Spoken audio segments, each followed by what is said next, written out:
चौथा test match है। भारतीय टीम ने 4 फेरबदल भी किए, अपनी जो 11 खिलाड़ी खिलाए हैं। उसके अलावा देखिए, वैसे खिलाए तो 5 गेंदबाज थे, लेकिन फिलहाल 4 ही रह गए हैं। तो 4 का चक्कर इस वक्त फंसी रही है इंडियन टीम, ऐसा नजर आ रहा है। लेकिन घबराने की बात नहीं है, पहला ही दिन है, अभी भी 4 दिन बाकी हैं। हम चर्चा करेंगे ESPN cricket info match day पे। हमारे साथ जुड़ेंगे ऑस्ट्रेलिया में 4 टेस्ट मैच खेल चुके आकाश चोपड़ा।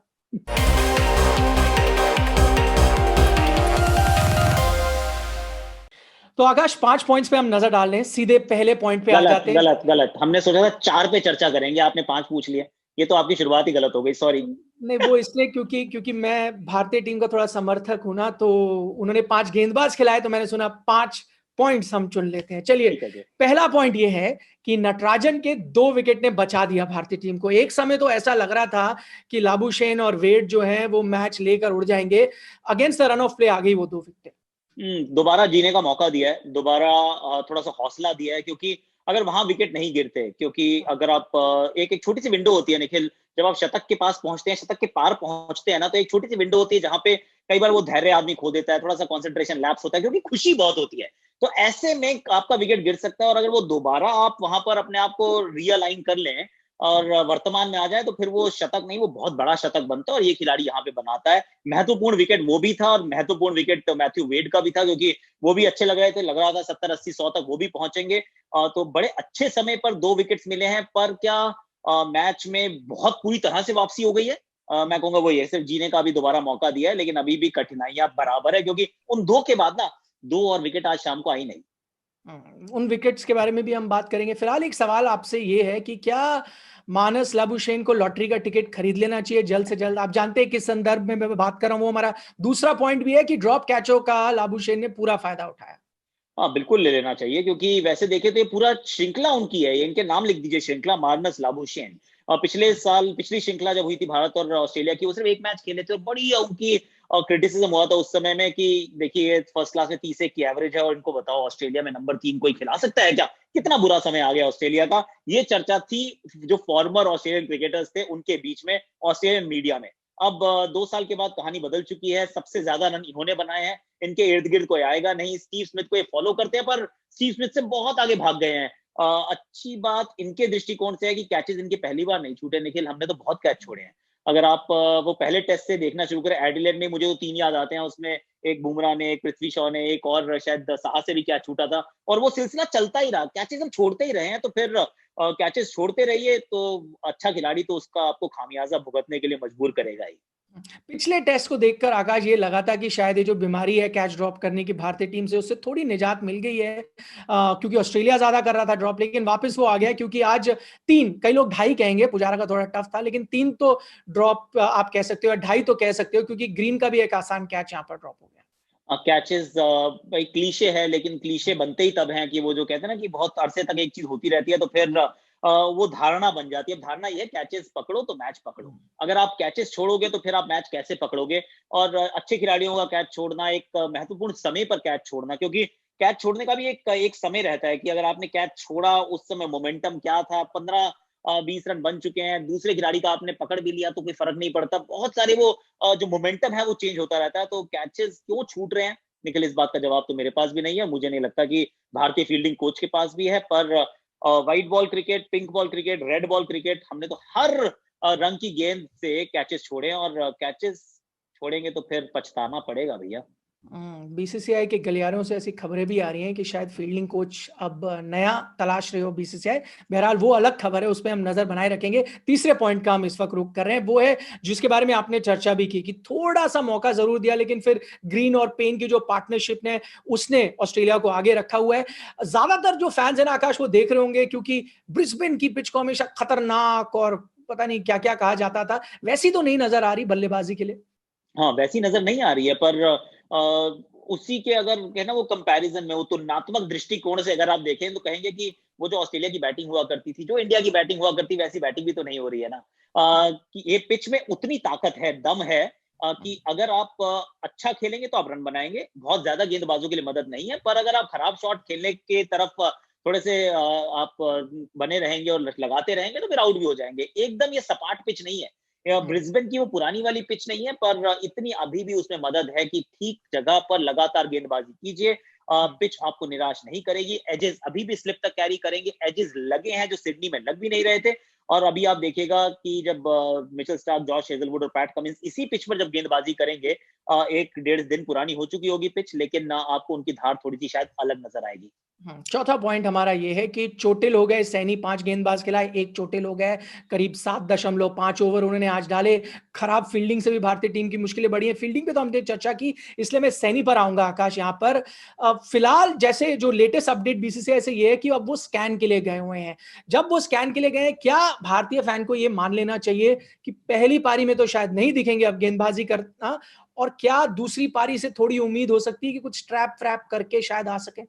देखिए मुश्किल है, बहुत मुश्किल है ये बताना जब तक आपको स्कैन्स की रिपोर्ट ना आए। पर कहानी तो वही है कि अगर बुमराह 50% है तो आपने उनको नहीं खिलाया, अगर उमेश के चोट लगी थी वो स्कैन्स के लिए गए थे, आपने उनसे गेंदबाजी नहीं करवाई, और रविचंद्रन अश्विन चोटिल हैं वो भी नहीं खेल रहे हैं, तो अगर इनके स्कैन्स हल्का सा भी टियर अगर दिखा देता है, देखिए अगर तो हल्का सा स्पाज्म है, स्प्रेन है, तो आप फिर भी 2 दिन के बाद ठीक हो जाएंगे।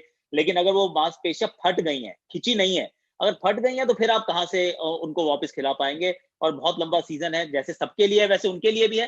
तो मुझे तो लगता नहीं कि अगर स्कैन्स की रिपोर्ट ठीक नहीं आती है, खुदा ना खास्ता, तो फिर आप उनको गेंदबाजी करते हुए इस मुकाबले में तो नहीं देखेंगे। अब सवाल ये उठेगा आकाश कि भाई इतनी इंजरीज क्यों हो रही है भारतीय टीम को? ज्यादातर लोग तो तुलना ये करेंगे ना कि ऑस्ट्रेलिया के जो 3 तेज गेंदबाज हैं लगातार खेलते आ रहे हैं, लिमिटेड ओवर फॉर्मेट से खेलते आ रहे हैं, अभी तक हैं डटे हुए मैदान पर। भारत के साथ ऐसा क्यों हो रहा है? देखिए सारे मैच तो वो भी नहीं खेले थे। अगर आप उस अंदाज से देखिए, पहले तो स्टार्क और हेजलवुड बहुत लिमिटेड आईपीएल, स्टार्क तो खेले नहीं, हेजलवुड 2-4 मुकाबले खेले थे, और उससे पहले वो अंतरराष्ट्रीय क्रिकेट खेल चुके थे। तो भारतीय टीम का जो हाइबरनेशन से बाहर निकले तो सीधा आईपीएल खेली। वहां पर ऑफकोर्स भारतीय गेंदबाजों को रेस्ट करने का मौका नहीं मिलता है। अच्छा, फ्रीक इंजरीज भी कहते हैं हम, जो शमी को चोट लगी वो तो शमी को चोट लगी, अब उसमें कुछ नहीं कर सकते। अगर वो जड्डू को जो चोट लगी है वो भी बॉल से लगी है, इंपैक्ट इंजरीज के बारे में आप कुछ कर नहीं सकते। और बाकी गेंदबाजी में एक समस्या है। अब क्यों हो रही है, इसका सिर्फ एक थोड़ा सा एक हल्का सा जो लॉजिकल कोई बात शायद समझ में आती है कि भाई आप बायो बबल में, आपको नेट बॉलर्स नहीं मिलते हैं, आपको गेंदबाजी ज्यादा करनी पड़ती है, पहली तो बात ये। या फिर इसका एक बिल्कुल दूसरा पहलू हो सकता है कि बहुत कम समय के लिए आपको ट्रेनिंग का टाइम मिलता है, 2-2 घंटे के लिए आपको भेजा जाता है, राशन की जा रही है आपकी ट्रेनिंग, तो फिर आप शायद ज्यादा समय जिम में गुजार रहे हैं और मैदान पर कम, और वो कभी भी आपके लिए अच्छी बात नहीं होती है। तो combination of a few things Nikhil, लेकिन है बहुत अनफॉर्चुनेट कि इतने सारे खिलाड़ी इंजर्ड हो गए। पांचवा पॉइंट, क्या कुलदीप यादव को खिलाना चाहिए था? चयन को लेकर कई सवाल हैं। पहले तो क्या खिलाना चाहिए था, और अगर हाँ आकाश, तो किसकी जगह आप उनको देखना चाहते? क्या फास्ट बॉलर की जगह आते, या अगर सुंदर की जगह इकलौता स्पिनर खिलाना होता तो आप उन्हें खिलाते? देखिए सुंदर की जगह तो आप उनको नहीं खिला पाते, क्योंकि 4 फास्ट बॉलर अगर आपने खिलाने का फैसला कर लिया, तो फिर स्पिनर इकलौता जो खेल सकता है वो सुंदर ही हो सकता है, क्योंकि बैटिंग कौन करेगा? आपकी बैटिंग वैसे ही कमजोर हो गई है, आपके पास जाडेजा नहीं है, विहारी नहीं है, उनकी जगह आए हैं सिर्फ एक मयंक अग्रवाल जो आउट ऑफ पोजीशन खेलेंगे, जो आउट ऑफ फॉर्म रहे हैं। तो फिर किस प्रकार से आप अपनी बैटिंग को पुख्ता करेंगे? वॉशिंगटन सुंदर की तरफ आप इसलिए गए हैं क्योंकि वो थोड़ी बैटिंग कर सकते हैं। जाडेजा जो काम करते हैं उसके शायद इर्द-गिर्द आपको कुछ दे पाएँ, इस उम्मीद के साथ आप उनकी तरफ गए हैं। कुलदीप को खिलाया जा सकता था अगर भारत सिर्फ 4 गेंदबाज खिलाता, 3 फास्ट बॉलर और 1 स्पिनर, और वो 1 स्पिनर जो है फिर वो कुलदीप होने चाहिए थे, वॉशिंगटन सुंदर नहीं। लेकिन कुछ लोग बोलेंगे कि अगर चलिए 5 के साथ गए हैं, सुंदर को खिलाना भी था, क्या एक तेज गेंदबाज की जगह 3 के साथ जाते, 2 स्पिनर आ सकते थे? ऑप्शन है, ऑप्शन हो सकती है, इसमें कोई मतलब दो राय नहीं है। पर जब एज अ टीम मैनेजमेंट आप 4 फास्ट बॉलर सिर्फ एक परिस्थिति में खिलाते हैं, निखिल मैंने आज तक कभी उसके अलावा नहीं देखा है, जब ये टीम का मानना हो, कप्तान का, कोच का, मैनेजमेंट का, लीडरशिप ग्रुप का, कि इस पिच में इतनी मदद है कि ये चारों पांचों दिन जो है वो सिर्फ फास्ट बॉलर्स का दबदबा रहने वाला है, तो बहुत बोलबाला रहेगा। तो फिर आप पर्थ में कई बार वो एक आधी बार दिखता है आपको 4 विकेट, 4 फास्ट बॉलर, यहां इंडिया ने दिख रहा है आपको? जोहान्सबर्ग में दिखाए थे। मदद उतनी तो नहीं है, हम्म, उतनी तो नहीं है।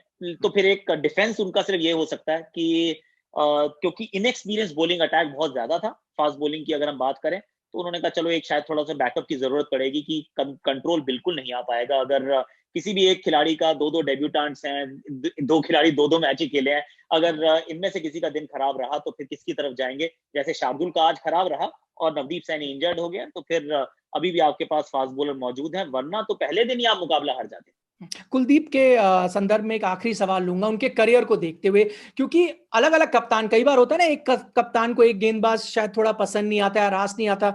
हमने देखा है लिमिटेड ओवर जो लेग था उसमें अलग कप्तान थे, तब भी उन्हें मौका नहीं मिला। एक वनडे खिलाया गया, उससे पहले अगर आप आईपीएल देखें वहां ज्यादा नहीं मौके मिल रहे, वहां अलग कप्तान है, अब एक अलग कप्तान है। तो ये कंसिस्टेंसी है, उनको नहीं खिलाया जा रहा। क्या कॉन्फिडेंस उनमें कमी है, या कोई जो बाहर से देख रहे हैं उन्हें लगता है कि अच्छे फॉर्म में नहीं है, नेट्स में वैसे नजर आ रहे हैं? क्या लगता है कारण हो सकता है? देखिए बहुत अनफॉर्चुनेट है, क्योंकि ये हम्म, वो खिलाड़ी है जो मैच विनर है। तो ये तो बड़ा रेगुलर खिलाड़ी था, चाहल के साथ मिलके वो कुलचा की जोड़ी बनी थी, जिन्होंने 25 मुकाबले जब साथ में खेले तो 100 से ऊपर विकेट थी इन दोनों गेंदबाजों की। बहुत हम्म, अच्छे स्ट्राइक रेट, अच्छे इकोनॉमी के साथ इन्होंने गेंदबाजी की है, पर आईपीएल खराब हुआ। आईपीएल के बाद इंडियन टीम ने भी शायद उस वजह से नहीं खिलाया कि कॉन्फिडेंस खराब है खिलाड़ी का, और उसके बाद आईपीएल फिर मौका नहीं मिलता, तो अब तो बाहर ही बैठे हैं। बाहर बैठ के तो आप बेहतर खिलाड़ी बन नहीं सकते, तो मैं तो बहुत उनके लिए चिंतित हूँ। क्योंकि अगर लिस्ट में ऐसे बिल्कुल पीछे-पीछे होते जाएँगे, तो फिर कहाँ मिलेगा मौका? मेरी तो एक ये सोच भी आती है, क्योंकि ईडन गार्डन्स में उनकी आईपीएल टीम खेलती है, तो वहाँ अगर मौका नहीं मिलने वाला है, वरुण चक्रवर्ती ही होने वाले हैं, अगर पहले स्पिनर और एक ही स्पिनर खेलेंगे, साथ में सुनील नारायण है, तो फिर इनको कहना चाहिए केकेआर को कि मुझे छोड़ दीजिए, मैं किसी और टीम में जाता हूँ, जहाँ मुझे खेलने का मौका तो मिले। आकाश, बहुत बहुत शुक्रिया। आप देख रहे थे ESPN cricket info match day.